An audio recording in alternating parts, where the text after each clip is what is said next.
Well, the ship that appears on the official Maine state quarter has sunk. The Victory Chimes, a 128-foot-long historic wooden schooner, is currently sitting on the bottom of New York Harbor. The current owners of the wreck, brothers named Alex and Miles Pincus, bought this ship in 2022. They had it brought to New York City to convert it into a floating restaurant. It was docked in the Henry Street Basin next to another historic boat owned by the brothers. That ship was called Pilot. It sank on Friday after a squall swept through there. So we're still working to learn more about the situation. That ship, though, left Maine in 2023. Rob Caldwell filed this report looking back at its long career. Part of the beauty of sailing aboard a windjammer is that time moves at a different pace. Where the vessel goes and how quickly depends on the wind. And the wind is supremely indifferent to schedules and deadlines. She's now out, down the field of burn. Nobody knows my song. But a deadline has arrived for the 123-year-old schooner Victory Chimes that could not be ignored. The ship had to be moved from its dock in Rockland Harbor by today. Why? Because last week, in an online auction, the Victory Chimes was sold for just under $76,000. It is the latest chapter in a long history. From 1900 to 1946, the Victory Chimes hauled cargo in the Chesapeake Bay. In the 1950s, she began taking on passengers in Maine.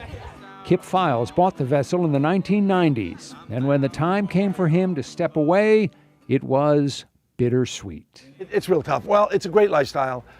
I've met some great people. The next owner, Sam Sikkema, had sailed all over the world. Sikkema had a passion for old boats. I've really always loved the history aspect of, how this country was built with these ships.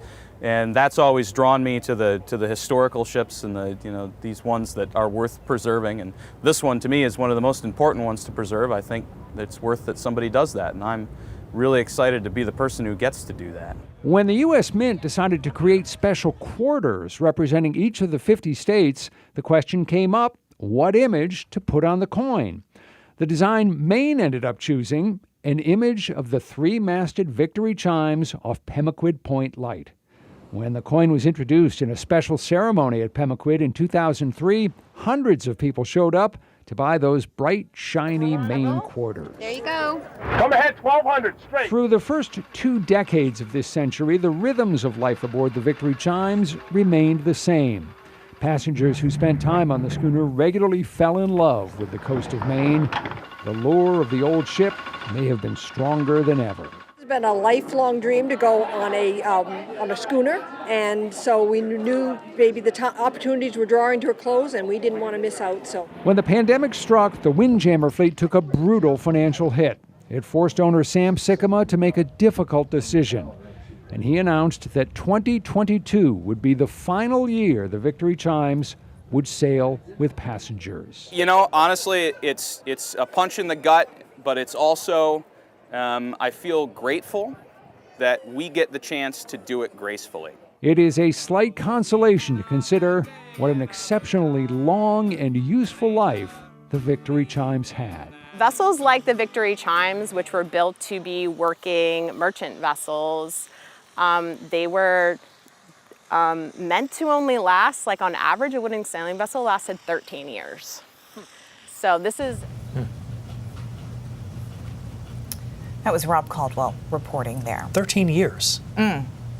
Such a short time compared to what we do now. All right, we have reached out, by the way, to the Pincus family and to harbor officials in New York. It's possible the Victory Chimes could be recovered, but only time will tell at this